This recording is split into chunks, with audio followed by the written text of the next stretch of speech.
Ay magandang gabi po sa inyong lahat. Ito po si Dr. Engineer Tuto Bunyog Kausing at ako po ay mag-vlog ngayon kasama ko ang aking apo, my grandson. What's your name? He's Abel. We're 7. So hi, say hi to them. Okay. Hi. Hi. Then what? You come closer if you want. You can, so that you will be seen. Come closer. Oh, see how handsome? Yeah. So while we're talking about Tolfo and Comelec, ay ito po ang aking pamangkin, si Bertinito. So magandang gabi po no, sa ngayon at pagpatuloy natin ang ating mga advokasya. Maya Pabengi, mga kabaling ko, Presperis, Crispin Rivera, Maya Pabengi, except kay Aurelio Dong Gonzales, except kay Lito Lapid, except kay Jing Capel. Huwag niyo po, ipaghiganti niyo po ang... Hello! Yes! Ipaghiganti niyo po yung lahing kabalin na niloko ng mga Lapid, mga Capel, mga Pinida, ang dami, dapat paano ba kayo makapaghiganti sa mga panluloko ng mga yan? Dinadaan-daan sa mga ayuda. Kaya ang batas ngayon, ayuda eh. Kung sino maraming ayuda, siyang pananalo. Yan na po ang nangyayari sa ating bayan. So, Evi Sanchez, good evening. So, ito po, mahalaga na ito para ninyo malaman kung ano po ang nangyayari, pinaka-latest ang ating pag-usapan. Maraming ibang mga pangyayari, pero sa pinili ko lang po itong pag-usapan muna natin. Kagaya niyang itong nangyari sa, tandaan ninyo yung tinanggal sa listahan ng mga kandidato, tinanggal ako. Maraming tinanggal na iba. Isa sa tinanggal din dyan na sikat, si Edgar Erese. At tinanggal din dyan si Rimanda Bacale na kalaban ni Romualdez. Ang pakay naman yon, niloko nila. Tinago nila yung kaso ni Bacale na pinapatanggal ang kanyang pangalan. Pagkatapos, nabigla na lamang siya nung nakita niya wala yung pangalan niya sa balota. Ganon kalupit po yung mga Romualdez. Kasi gusto niyo manalo, natakot siya kung may kalaban baka matalo siya. So kaya gusto niyo manalo na sigurado ay natanggalan siya ng kalaban. Ang alam ko yung isang tsuwa na kandidato, talagang balita ko binili ni Romualdez, binigyan ng pera para mag-withdraw. Tapos isang kandidato, pinaniusan siya kagaya sa akin, no? Ako naman pinaniusan naman ni Mr. George Erwin Garcia kasi nga galit sa akin. Galit din siya kung anong ginawa kong kasalanan, ganoon din ang kasalanan ni Eresi. Eresi sa kanya. Yung pag-akusa sa kanya na nakatanggap siya ng 1 bilyong piso na suhol mula sa nanalo sa bidding sa electronic machine para gagamitin sa election. But this time, let me just say that ito po si Toto Bunyog Kausing ulit at ako po ay pinakamatapang na vlogger sa Pilipinas. Hindi po ako takot. Basta may katotohanan, basta mapanghawakan natin. Okay? So sa ngayon po, ang pag-usapan natin ngayon ay tunang tanong. Bakit tahimik itong mga tulpo sa usapin sa INC rally? Ni hindi ko sila narinig magsalita tungkol laban kay Sara o kontra kay Sara o pabor kay Sara. Lalo na si Rafi Tulfo, hindi nagsasalita. Bakit kaya? Biro mo sa Iglesia ni Cristo, wala silang sinabi. Si Ben Tulfo na tumakbong pagkasenador, wala rin sinabi. Dapat magsalita kayo. Ibig sabihin po, wala kayong prinsipyo. Kagaya rin po kayo ng ibang mga senador na hindi nagsasalita tungkol sa Iglesia ni Cristo Rally at hindi kayo namili ng tayo. Saan ba kayo? Laban kay Sara o pabor kay Sara? Hindi po kayo nagsalita. Pero mo naman, ang sinasabi po sa kinukuha ko po yung hinihiram ko yung honor code ng Philippine Military Academy. Na ang Philippine Military Academy isang napakagaling na eskwelahan sa mga pagsusundalo.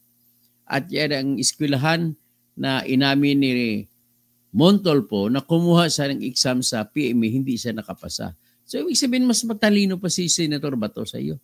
Kasi nakapasa si Senator Bato sa PMA exam. Ay, mas matalino pa pala ako sa iyo. Nakapasa ako sa PMA exam. Hindi ka lang ako nakapasa sa height. Mas mababa ang height noon kasi stricto. Ang height na requirement ng PMA, hindi na kagaya ngayon, nabababa na dahil sa tinatawag na discrimination against mga katutubo. Hindi mo dapat tinatapakan ang karapatan ng katutubo kasi normal sa katutubo ay mga 5 feet at 4'8" ang taas. So, kaya nagtataka ako, natatanong, ano kaya sa palagay ninyo dahilan bakit hindi nagsasalita yung mga tulpo tung laban o pabor sa Iglesia ni Cristo Rally? Una, sigurado ako na silang tatlo ay natatakot. Gaya rin ng ibang mga politiko na tahimik din. Actually, hindi sila tahimik. Lahat sila tulala. Sa tono, tulala. Pati si BBM tulala. Pati si Romualdez tulala. At nagresulta pa yun na tinanggal nila sa pwesto si Saldico sapagkat galit po ang karamihan sa Iglesia ni Cristo ng mga kasapi sa budget na nilabas nila ni Saldico na siya may utak sa akap. Siya may utak sa ayuda. Kaya imbis na pati si Romualdez ay hinihingi ng Iglesia ni Cristo ang ulo niya, ay natunto na lang ang galit nung kay kawawa naman si Saldico. Anyway, corrupt naman siya. Ang problema sa corrupt na si Saldico, ang pumalit sa kanya, corrupt din. Corrupt ng Bicol, labas. Corrupt ng Marikina, pasok. Sino yung corrupt na Marikina? Si Stella Marie Kimbo, si teacher ko na siya. Ay, Teacher Mark reacts. Ano ba to? Payag ka ba dito? Papalit si Stella Marie Kimbo? Mamaya, ipasigwi natin yan. Pero ang topic natin po ay si Tolpo. Bakit kaya? Anong reason? Sabi ko, ang isang dahilan po, takot po sila sa Iglesia ni Cristo. Ngayon, para malaman nyo, si Junar Plaga, 2 beses yung Brad ko, 2 beses pumasa sa PMA. Hindi lang pumasok. Alam ko, ngipin at ang problema nito kaya hindi napasok. Pero mas matalino pa tayo kay Ramon Tolpo. Si Ramon Tolpo umamin na hindi siya nakapasa sa PMA. Kaya kumuha lang ng ibang kurso at nagiging birador. Ang pagiging birador niya, bunganga ang gamit niya. At nag-aral ng karate. Alam ko, karatista yan, black belter yan. Pero binugbog ni Raymart Santiago sa airport. Yan po yan po si Ramon Tolpo. Tapos isa pa, yung birador ng mga pulis. Anak ng tao pa. Kapag mga pulis may problema, binumura. Pero pagdating sa INC Rally, Iglesia ni Cristo Rally, tamimi. Alam mo sino yon? Isa rin siya na umamin na hindi siya pumasa sa Philippine National Police Academy exam. Sino siya?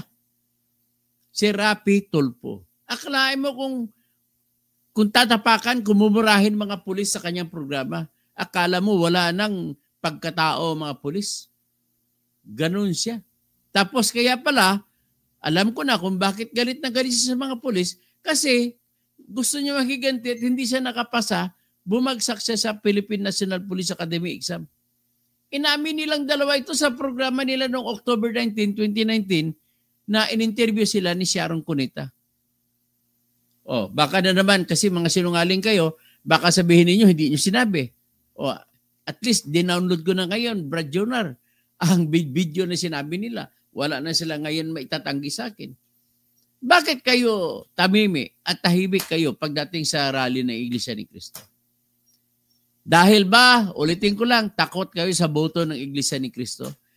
Ito namang mga kapwa ko, mga Katoliko, na mga mayayabang. Bakit nyo nagyayabang kayo na 2.5 million lang yan na Iglesia? Bakit kayo matakot 85 million Katoliko?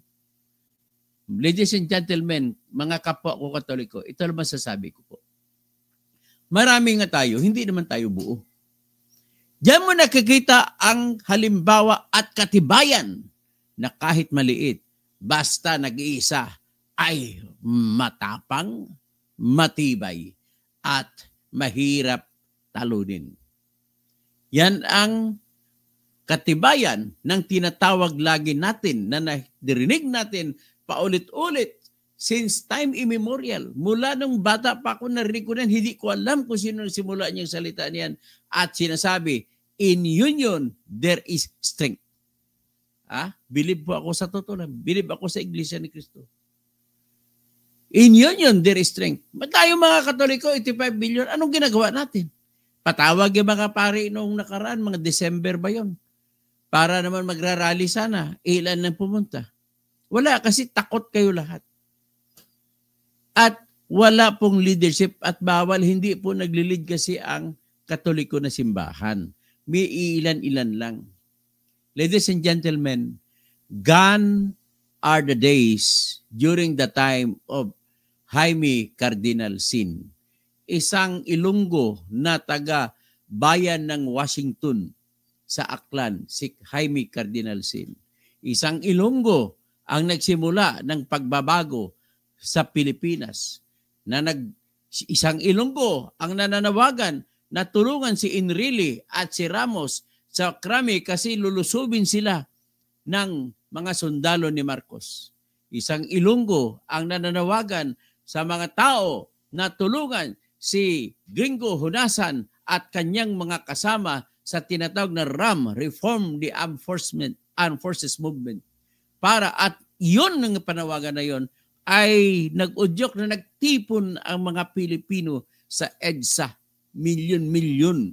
At yun ang dahilan kung bakit tumakbo si Senior President Marcos Sr. Palabas siya.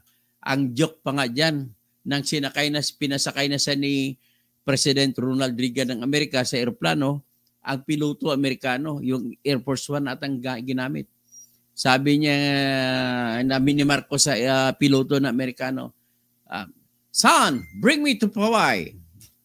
Sinabi niya, dalhin doon siya sa Poway.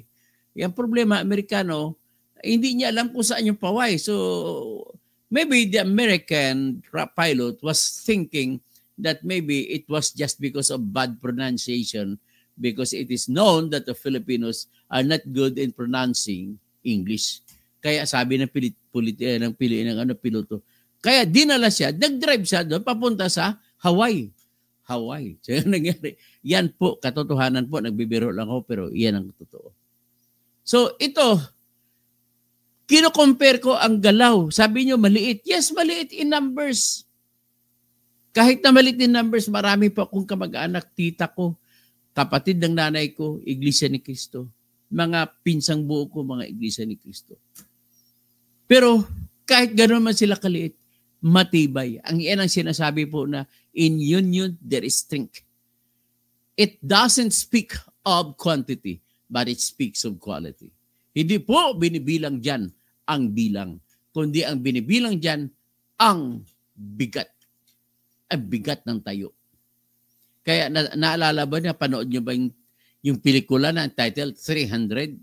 Ang liliit niya, kukunti na sa 300, pero ilang kingdom sa kwento na yun. Kwento lang naman yun, ilang kingdom ang natumba nila. Oh. Ngayon, tayo mga Katoliko, ano meron tayo? You cannot duplicate what Jaime Cardinal Sin had done during his time. Alam mo ko saan nananalig ito? Sa kredibilidad. Ang taas ng kredibilidad ng tao. Number 1 yan. Number 2 is, sa total, mas pinakamataas, talagang punong-puno na ang mga tao noong EDSA to 1986. At ito po ay konklusyon ng napakailang dekada na pang-aapi ni Marcos Sr. Yun po. Ito ngayon, mga duwag ang mga Pilipino. Ano bang rason kung bakit naduwag sa ngayon mga Katoliko? Kasi po, ginawa na natin ang paraan, paulit-ulit na lang, babalik pa rin. Sa totoo lang, pwede kong sisisihin yung mga kasama ni Cory Aquino nung pumalit sila. Bakit nila pinaupo ang mga kurap sa panahon nila? Nakakalungkot ang mga kurap pa noon sa panahon nila. Alam mo sino? Si Piping Kuhuangco na kapatid ni Cory. Marami sila, si Buddy Lupa. Lahat yan, maraming mga kurap. So ibig sabihin, pinaglaban natin ang ating bayan laban sa kurap na si Marcos. Ito na naman kayo na bumuo ng bagong kurap. Iyan nata ang kapalaran ng Pilipinas. Enter one, out one. Kagaya kay Saldico na siyang utak ng ayuda. Akap, ano ba yung ayuda? Akala nyo na pupunta sa bulsa nyo? Hindi. Nilalagay ng pangalan ng tao, kunwari nakatanggap, pero nakalagay sa bulsa ng mga politiko, karamihan.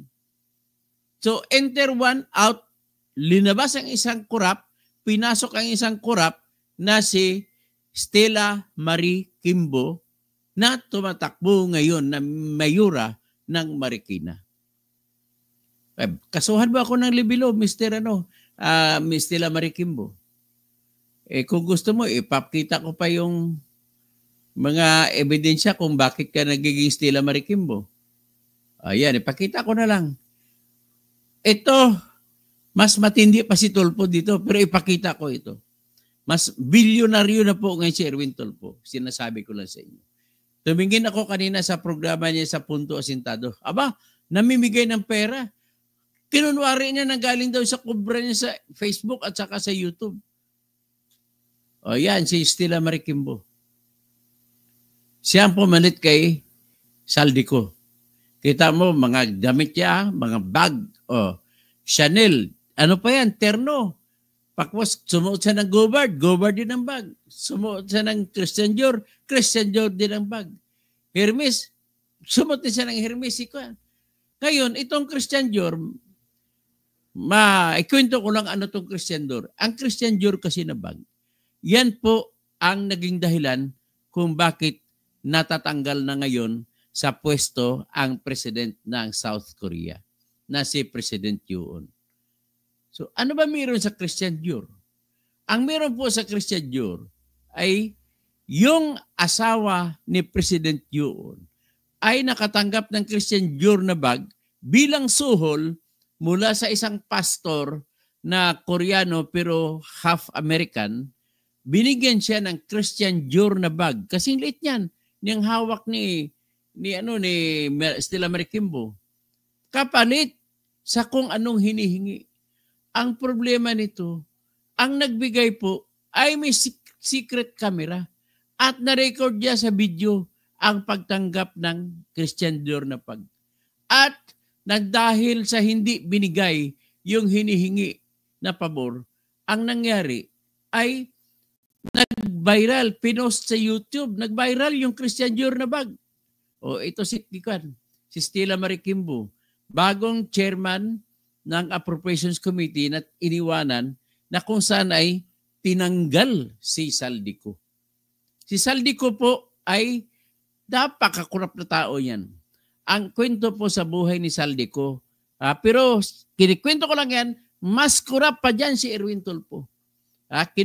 Ang ginagawa ni Saldico, noong panahon ni Digong Duterte, ay ang dami niyang kinita na kontrata sa construction firm. Bilyon-bilyon ang naibigay sa kanya ng kontrata. Lagi siya doon sa Romblon, binigay sa kanya ni Duterte. Yumaman ang SunWest Corporation niya. Tapos siya pa ang nanalo sa DepEd na laptop deal na napakakurap. Napakabulok na laptop na hindi nagamit. Panahon ni Duterte yan as president, wala pa si Sara noon. Ang kausap niya yun ay si Atty. Lau. Si Atty. Lau na yun, siyang pumasok sa Parmali. Pagkatapos niyan, maliban sa laptop deal, malaki din ang kinita ni Saldico. Saan? Sa Parmali. Nag-supply din siya, billion din ang kinita sa Parmali. Pagkatapos ito dahil nasipa na si Duterte at bago na presidente, nagsip-sip na naman sa Marcos at saka sa Romualdez. Nagbigay po siya ng 70 million. Yan ang sabi sa akin ng aking iwan na, sabihin ko na bubuwit. O ahas na lang, iwan na ahas. Sinabi ng iwan na ahas sa akin na 70 million ang tinanggap, ang binigay ni Saldico kay First Lady Lisa Araneta Marcos para magkaroon ng ganong pabor. So, corrupt siya, pero talo pa rin yung kay Tulfo, Erwin Tulfo. Bakit magkano kinita ni Erwin Tulfo? Sobrang laki po. Kinita niya napakalaki ayon kay Ning Santos, ayon kay Percy Lapid, umaabot hanggang 600,000 kada buwan ang kinukubra nila ni Erwin Tulfo sa customs mula pa nung araw. So, ilan? Kaya iyan po ang rason kung bakit siya nakabili na ngayon ng $1.5 million. Ilan niya? Mga 80 million pesos yan. Noong 2021 at binigay niya sa kanyang unang asawa na si Rizalina Sally Aquino Tulfo. Si Rizalina Sally Aquino Tulfo ay doon na kayo nakatira sa Porter Ranch sa California. Buti na lang wala siya doon, hindi nasunog ng wildfire. Hindi ko lang alam kung nasakop ang Porter Ranch sa wildfire. Ano yan ha? $1.5 million at ang sabi sa ngayon umabot na $1.6 million. At isa pang nakuha sa aking sabi ni Marlica, puting ahas siya. Sa akin naman, ahas, nabubuit. Ahas. Sinabi sa akin na bankrupt daw ito yung asawa ni Erwin Tulfo na si Rizalina Sally Aquino. At ang anak niya dyan, ang una ay si Francis. 3 at ang anak niya dyan. So ngayon, bankrupt siya kasi nursing aid lang siya. May licensed nursing aid siya. Na-expire ang kanyang license ng asawa ni Tulfo. At dahil expire, wala siyang kikitain. Tapos na bankrupt pa siya. Paano nakabili ang bankrupt ng cash na $1.5 million na bahay sa Porter Ranch sa California? Yan ang hindi ko maintindihan kung paano. Ang galing naman nila. Sana all, di ba? Sabi ni Kiko Pangilinan, mapasana all ka na lang. So hanggang ngayon, ano bang dahilan kung bakit hindi sila magsasalita kontra sa iglesia? Kasi inaalagaan nila ang kanilang pinagkakitaan. So ngayon, sabi ko nga, enter new corrupt, yung tumatakbo mayor sa Marikina, o tinatawagan ko mga kandidato sa Marikina City, huwag nyo nang iboto ito si Stella Marie Kimbo, pati yung mister niya, si Miro Kimbo. Wala. Isa rin lang sila mga magdanakaw din. Ganun lang kasimple. O ngayon, si Saldico, may nakawin pa rin yan kahit na nasa labas. Naiplasta niya na kasi yung ayuda eh. At ang ayuda na yan, nagagamitin lang pang pamili ng boto at ibubulsa. O ngayon, Ramon Tulfo, ikaw, hindi ka naman politiko, pero ikaw diyarista, kaya kilalang kilala ka na rin, kaya ikaw public figure, ikaw ang tinuturo ni Ning Santos na pasimuno sa lahat ng mga putol brothers na nangungulikta ng extortion, no? Extortion racket niyo sa customs. Ang lahat ng mga opisyal ng customs na hindi magbibigay sa inyo, tinitira ninyo, sinusulat ninyo. Kayo po ang pasimuno at kayo po ang halimbawa ng tinatawag na ACDC. Ano ba yung ACDC? Attack, collect. Defend, collect. Yun. Isa sa tinira niya dyan, na hiningian nila ng 100,000 pesos at nagdeposito, nagbigay ng 100,000 pesos si Lourdes Mangawang. Siguro narinig nyo kung sino si Lourdes Mangawang. Siya po ay opisyal sa Customs Bureau. Kinikilan siya ni Rapi Tulfo. Si Rapi Tulfo kumikil sa kanya. Sa takot naman ni Lourdes Mangawang, nagbigay siya ng 100,000, nakadeposito. Ang ebidensya, deposit slip. na basura ang reklamo na sinampa ni Lourdes Mangawang laban sa mga tolpo. Ang galing nila kasi pati piskal takot sa kanila. Ang depensa nila, ang binigay na 100,000 ni Lourdes Mangawang kuno kay Rapi Tulfo ay hindi binigay kay Rapi Tulfo, kundi binigay kay Jocelyn Poa na taga Isabela. So si Jocelyn Poa itong naging asawa ni Rapi Tulfo. At ginawa ng kwento ni Rapi Tulfo, kaya raw nagbigay ng pera si Lourdes Mangawang ng 100,000 kay Jocelyn Poa, kapalit daw na hindi magagalit si Jocelyn Poa at na-discover kuno ni Jocelyn Poa na asawa siya pala ni Rapi noon, na girlfriend ni Rapi si Lourdes Mangawang. Hindi ko alam kung totoo yan, pero tinatanggi ni Lourdes Mangawang yan. At may isa rin ako palang balita sa inyo.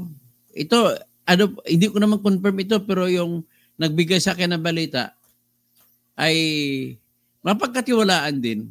Pero huwag niyo paniwalaan. Ang kwentong ito ay, itatanong ko lang po kay Janice Digamo, na mayor ng bayan ng Palumpo, ano bang lugar ng bayan? Sa Negros Oriental. Girlfriend din daw siya ni Rapi Tulfo. Hindi ko alam kung totoo yan. Sila na lang magsabi niyan. Hindi ko pwede sabihin na hindi ko pakialaman. Kasi mga public officers kayo, huwag kayo magbigay ng masamang halimbawa sa mga taong umiidolo sa inyo. Kita mo si Janice Digamo, di ba? Yung asawa ng gobernador na pinatay ni Arnie Tevez. Ganon po katindi mga Tulfo. Pero pagdating sa Iglesia ni Cristo, takot sila na hindi iboto.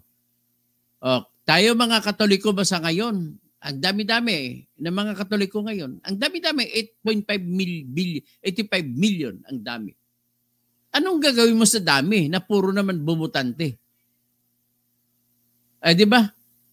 Mas maganda pa yung Iglesia ni Cristo kung sabihin mo kahit 2.5 billion lang yan. Buo naman kung bumoto.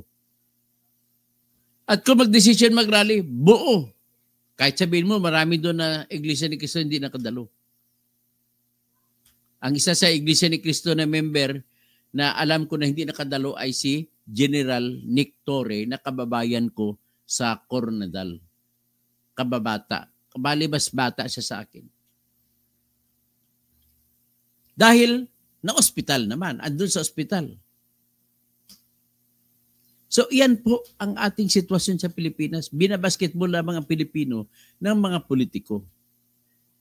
O ngayon, sabi ko mas mayaman pa si Erwin Tulfo kaysa kay Stella Marie Kimbo.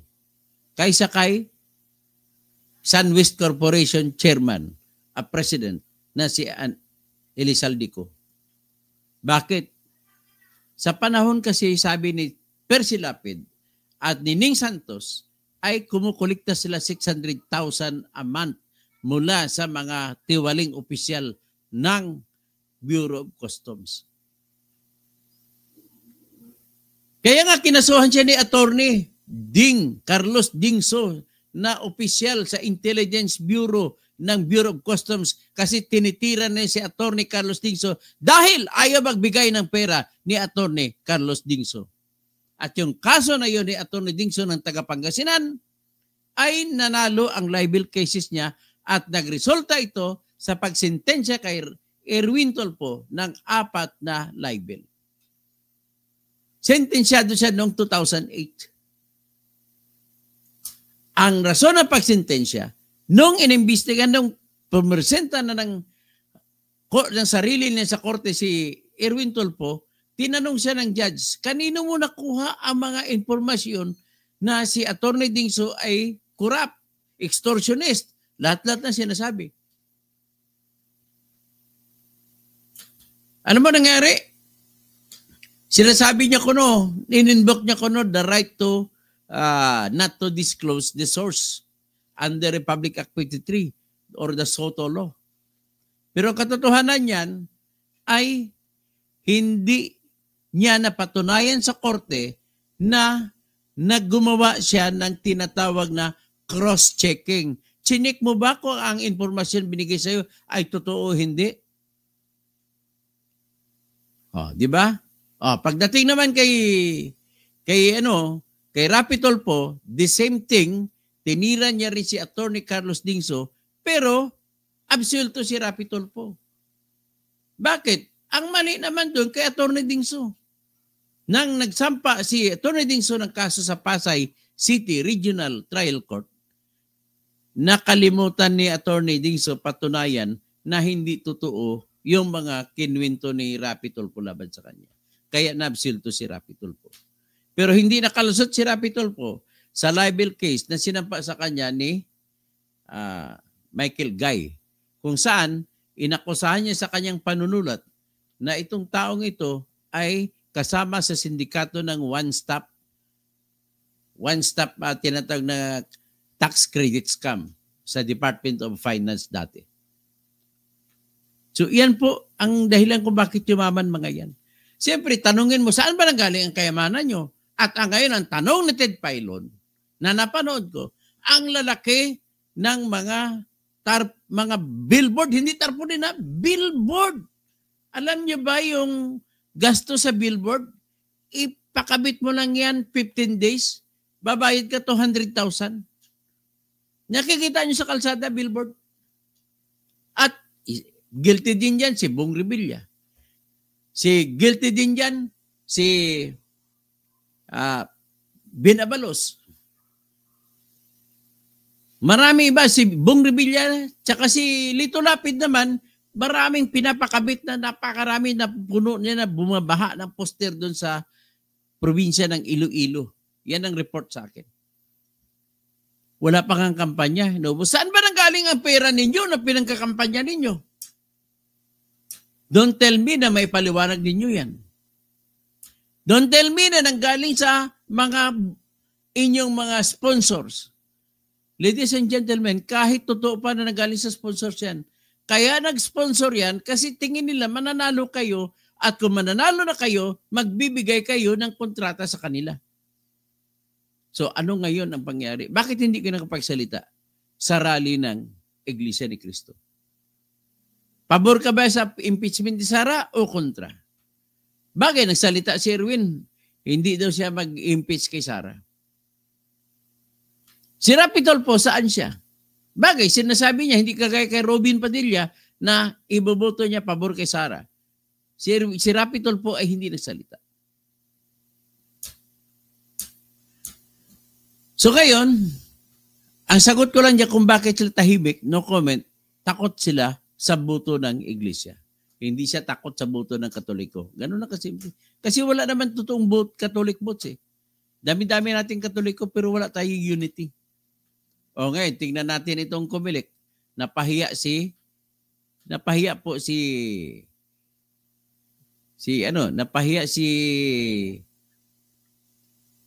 Comelec, kasama dyan si Erwin Garcia. Napahiya po sila sa Supreme Court. Bakit? Nagpalabas po ang Supreme Court ng temporary restraining order para pinatigil ang Comelec sa pag-imprinta ng kanilang balota kasi 5 ang mga binigyan ng TRO ng Supreme Court. So binigyan ng Supreme Court ng TRO pabor kay Eresi at inutusan ang Comelec na itigil nila pag-imprinta at ilagay sa balota si Egay Eresi at saka 4 pang iba. Yan. Kasi tinanggal nga nila si Egay Eresi. Kung ako tanongin na isang araw ko pa binlag ito na mali ang pagtanggal ng Comelec sa pangalan ni Egay Eresi. Kasi ang daging dahilan ng Comelec, ganito, basahin ko.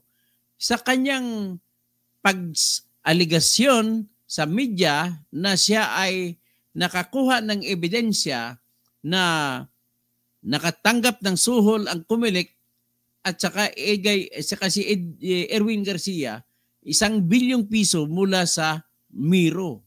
So pagkatanggap nila ng pera ay dineposito pa ito sa bangko at nakakuha pa ng deposit slip si Egay Risi ang grupo niya, nagdeposito ng tig $100 sa dalawang bank accounts na sinasabi, bank accounts po ni, bank accounts ni,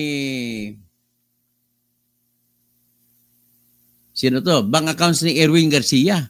So kung bank account ni Egay ni Erwin Garcia, ay totoo ba ang bank account niya? Ang sagot, totoo po. Bakit? Kasi yung dineposito na tig $100 sa dalawang account ay nagpalabas po ng resibo, ng online receipt. Nagpalabas ng deposit slip na nakalagay pangalan ni George Erwin Mojica Garcia. Tsaka address niya. Pumasok ang $100. At kabilang account din, ganun din. So, ibig sabihin, totoo. Ito pilit niya tinatago kahit galit na galit. At kung dahil sa galit niya, na ginanon niya, disqualify niya si Erisi, ibig sabihin po, totoo yon yung akusasyon. Ganun lamang po yan. So ngayon, tingnan natin, atong rason. Ito nga, sabi ng TRO, ay mali. Ilagay mo na, ibinalik si Erisi. Kasama sa ibang kandidato na nilagay ay si Senate Bet Subair Guintum Mustafa ng Ilocosur. Tapos Ilocosur 1st District na si Charles Sabillano. Tapos Zambales Gubernatorial Candidate Chito Bulato Balintay. At saka sa San Juan 1st District City Councilor si Florendo de Ramos Ritualo. Ang sa aking kaso, inantay ko pa kung kailan aksyonan ng Supreme Court. So hiniling ko lang na aksyonan nyo na. I-deny nyo kung i-deny, approve kung approve. Kailangan mabilis ang aksyon. So yan po ang nangyari na napapahiya ang Comelec. Ano ba ang rason kung bakit tinanggal ng Comelec? Sinabi ko na nga, ang ginawa nilang rason ay hindi po rason. Kundi ang ginawa nilang rason ay hindi mo makikita at hindi masuportahan ng ebidensya. Ang ginawa ng Comelec, ginawa nila na yung ginawa daw ni Erese sa pagrereklamo sa Supreme Court at pag-ingay sa media na mali yung bidding na pinalalunan ni Miro at mali din yun at nakatanggap siya ng 1 bilyong suhol ay hindi daw totoo. Kung hindi totoo, sino ang Comelec para magsabi na hindi totoo? Kayong inakusahan eh. So wala kayong karapatan magsabi na hindi totoo para gamitin ninyong sabi ninyo na hindi totoo sa pamamagitan ng pagtanggal sa kanyang kandidatura. So yan po ang rason. Sabi nila, ang ginawa daw yan ni Erisi ay nasira ang proseso ng eleksyon. Anong kinalaman nun? O sige, hanggang dyan na muna tayo at tatalakayan natin iba sa akin. Magbabati na lang ako. John Ray Gargarita, baseless yung DQ nila. Okay, tama nga naman. Si John Ray Gargarita, kasama ko rin ito sa natanggal sa pagkalistahan ng senador. Tapos si Nover de los Santos, good PM Sir Toto, God bless. Jovita Caro Carlon, dapat yung Supreme Court decision na sa kaso mo, Engineer Dr. Toto, kasing sabi ko, di ka naman nuisance. Antayin lang natin ang decision ng Supreme Court. Baka malapit-lapit na. Jules Pitalino, maayong gabi. Tapos music lover, malalim ang doktrina ng NM 1914 sa kanilang mga membro. Para sa kanila, ang pagsuway sa utos ng pangangasiwa ay pagsuway din sa utos ng Diyos. The fact na sinunod ng halos majority na Iglesia ni Cristo, ibig sabihin, maayos ang relihiyon. Hindi kagaya sa KOJC, di ba? Mayroon pang rape. So sabi ni Charlie Whiskey, bye-bye. Okay. Tapos Bernardo Minjula Inalagim, good evening, Kabonyog, Senator Director, Frederick Natividad, from Nueva Ecija po. Tapos, pasensya ka na, Charles Whiskey, no? Mukhang nagalit ata sa comment ko. Tapos Harvey, Power Trip, Alex Ramiro, hindi po pwede impeach si Garcia. Pwede nating may mga ground na impeachment, pero wala tayong numero para manalo tayo kasi politika rin yan eh. Alex Ramiro, hindi po ba pwede, yun nga, marami kasing kakampi niya congressman kaya hindi natin siya pwede tirahin sa Kongreso. Supremacy of the Constitution, sabi ni Johnny Gargarita, no? Tapos, Ani Gonzales, good evening po, watching from Albay. Bixby, his full name is George Erwin Mojica Garcia. Thank you, Bixby. Harvey, may chance pa mababoy in disqualification. May chance pa. Never say die. Ganun lang labing kwan. Ang kwan yan. Sabi nga ni kwan ni Arnel Pineda ng Journey, don't stop believing. Don't stop believing. Jerry Garwin, wala ng credibility si Erwin Garcia.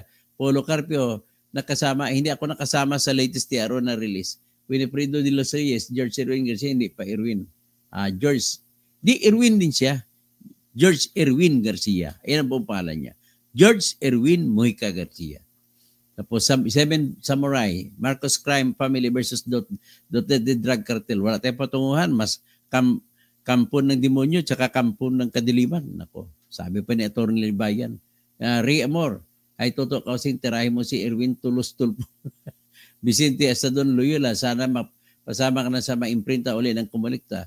Marilo Fabian, Hubito Caro Carlon, tapos si Edgardo G. Torres, Maya Pabingi sa mga kabalin ko. Tata Vicente Estadon Loyola, Pio Torrecampo, Hermes Polyoso, Alvin Alonso, tapos Ziputin, Seven Samurai, Dada, Bixby, tapos si Sar Angkog, John Ray Gagarita, tapos Hubita Caro Carlon, Rosita Modino, Japi Arante Piñalosa, tapos Bogs Adam, Mayang Gabi, tapos Charlie Whiskey, dami mo chismis. Nagalit sa akin siya, hindi naman chismis yung Charlie. Kasi siya na kung galit ka. I cannot please you all the time. It's okay. Nobody can force you in or nor can force you out. Risa Santiago, gandang gabi po.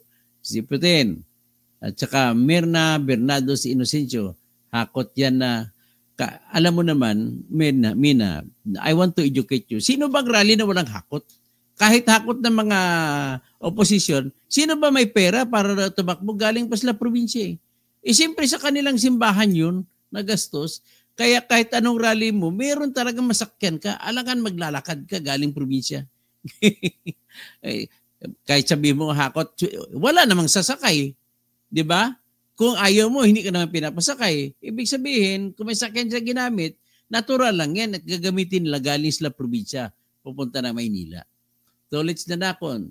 Tapos Seven Samurai, Bixby, Bobby Sarmiento. Tapos Hubita Caro Carlon, Rengs Lang. Tapos sino pa? Nagagalit si Charlie Whiskey. Asan mo nakuha informasyon mo? Accurate kaya? Accurate po ito. Pasensya ka na. Agustin Mondragon, blessed day, engineer. Dr. Toto, more power to you. Music lover. Aleha Bustamante, mabuhay ka. Regine Ford, Olvita Caro Carlon. Suman, Feliciano Calvo, Makali, M. Shale, Roldan. Good evening, Dr. Toto Kausing. Dahil po sa inyo at mga ibang vlogger like Atty. Libayan at Atty. Claire, lumalagpas na ang mga tulpo ay lumalabas ng mga true colors. Piel Seriaco, good evening. Music lover, Emerita Junila Riojo, Alex Lin, Romel Byungson, Seven Samurai. Sino pa? So, Tom Tom, Edgardo Bernardino, tapos Vince Pineda, Mayong Gabi, Kanimo, Dr. Attorney, Eric Enrico Beldicantos, Wilson Caritiro Amad. Vote for Senator, I'm endorsing Wilson Caritiro Amad. Kailangan tulungan nyo ito. Ito po representante ng mga katutubo dun sa Mindanao. Si Kamunyog Jun Kabinbin, good evening. Tapos si Mel Baruelo. Sa Batangas naman, talaga Batangas ito ay wag nyo na ibuto si Vilma Santos. Tsaka si Lucky Manzano. Tsaka si Ryan Ricto. Bumubuo sila ng dinastiya. So Elsa Gadalie, Ermila Sinoy Talaogun. So si Juliana Critchfield, ituloy lamang katotohanan, ayaw nila na hindi magnanakaw. Alam nyo na patay ang kanilang dilihensya. Philip Isagalla, Elcid Pablo Presperes, malala din ang pumalit. Ernie Ana Paras, Susi, Teresita Sapalaran, Imor Nibal, Jonat Plaga, okay? Fernie Pinto, Junior, Fillmore, Salvalion. Okay, magandang hapon po, no? Tapos si Putin, Pablito Cam, Hubito Caro Carlon, Frederick Natividad, Edgardo Torres, tapos Maya Pabingi, Antonio Grino, Josefina Rubino, Frederick Natividad, Dadada, Mark Anthony Sanico, Domingo Basiron, Eduardo Largones, Jesus Pitalino, tapos Gerly Robles, Larry Ruga, George Salvier, Benz Pineda, present, Miriam Martija, we will vote for you. Salamat po, George Salvier, Felizardo Salazar, Rodrigo Hodril. At, no, Orlando Saligumba Tisabay, John Enrique Gargarita, Dr. Kasing, 2020. O, ngayon, magpapaalam muna ako, ha? Babalik na lang ako mamaya sa mas magandang backvlog. At, magandang gabi, Tolpo Brothers! Si George Erwin Mujica,